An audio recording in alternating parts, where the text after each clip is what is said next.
जय हिंद दोस्तों। आज की क्लास में हम आपको बताएंगे कक्षा 11 गणित संबंध के बारे में कि संबंध क्या होता है, यानी कि रिलेशन। तो अध्याय दूसरा आपका चल रहा है संबंध एवं फलन। तो जिसमें हमने जो प्रश्नावली आपका है 2.1 कंप्लीट कर लिया है। कार्तिक गुणन कंप्लीट कर लिया है और इस क्लास में हम आपको संबंध के बारे में बताएंगे। तो चलिए इसको समझते हैं। तो हमने यहाँ पर देखिए दो समुच्चय हम यहाँ पर ले रहे हैं। क्या ले रहे हैं? दो समुच्चय। एक हम ले रहे हैं इसमें, देखिए एक में हम ले रहे हैं इसमें पिता, एक हम ले रहे हैं पिता, पिता हो गया, और दूसरा हो गया अध्यापक, अध्यापक हो गया, और एक हो गया अध्यापक हो गया, और कोई संबंध लीजिए तो दो संबंध इसमें हो गए। और एक हम ले रहे हैं बी, एक और समुच्चय ले रहे हैं जिसमें आपका क्या है, पिता है। यहाँ पर हम एक ले रहे हैं पुत्र, लिख रहे हैं विद्यार्थी, विद्यार्थी है, और यहाँ पर हम लिख रहे हैं पुत्री, पुत्री ले रहे हैं। ठीक है, चलिए अब हम देखेंगे कि इन दोनों में संबंध क्या होगा। अगर कार्तीय गुणन से निकालोगे तो इसका सभी के साथ करोगे, गलत हो जाएगा। देखिए पिता के साथ पुत्री आएगा लेकिन पिता के साथ विद्यार्थी नहीं आएगा। ठीक है, तो ये नहीं पता है कि किसके कौन बाप है। तो इसको निकालने के लिए देखिए संबंध, इसीलिए संबंध का आपको संबंध बताया गया।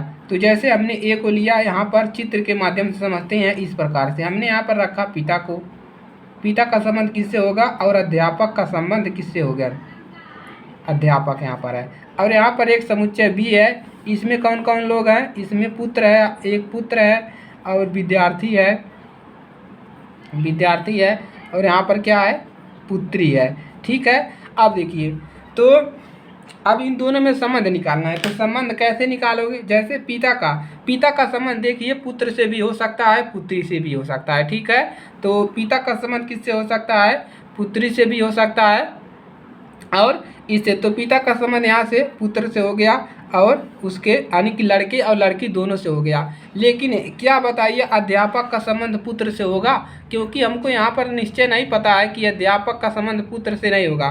तो अध्यापक का संबंध किससे हो गया, विद्यार्थी से। किससे हो गया आएगा, तो अध्यापक का संबंध जो होगा यहाँ से विद्यार्थी से होगा, क्योंकि अध्यापक जो है विद्यार्थी को पढ़ाता है तो उससे उसका संबंध हो गया। जैसे इसको और अच्छे तरीके से समझने के लिए जैसे हम यहाँ पर बता रहे हैं, तो अगर हमने यहाँ पर P बराबर क्या ले लिया, देखिए A कामा B ले लिया। ठीक है, और यहाँ पर हमने Q बराबर एक और ले लिया समुच्चय। जैसे हमने यहाँ पर ले लिया समुच्चय, यहाँ पर हम ले लिए अली, अली ले लिए, भानु ले लिए, भानु, भानु, और एक ले लिया हमने भानु ले लिया, और ले लिया चंद्रा। क्या ले लिया, चंद्रा।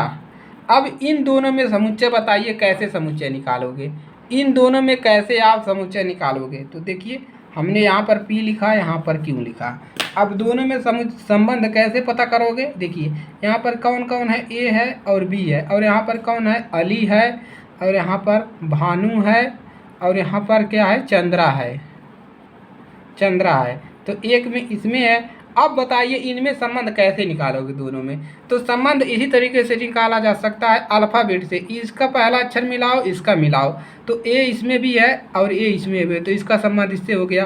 अब बी वाले का संबंध किससे हो गया, इससे होगा, बी वाले का संबंध इससे हो गया, लेकिन ये सी वाले का कोई भी संबंध नहीं मिला, तो हमको यहाँ से संबंध मिल गया। तो यही है आपका संबंध एवं फलन। तो यही आपका संबंध है, और इसी को आप आगे यानी कि प्रश्नावली 2.2 में आप उदाहरण हो गया, प्रश्नावली हो गया, इसी में आप यही पढ़ने वाले हैं। ठीक है, कोई दिक्कत नहीं होगा। आपके किताब में परिभाषा भी दिया है और अच्छे से समझाया भी गया है खूब अच्छे से। ठीक है, तो मेरा मतलब यही था कि आपको संबंध बताने के लिए कि संबंध को कैसे आप समझ सकते हैं।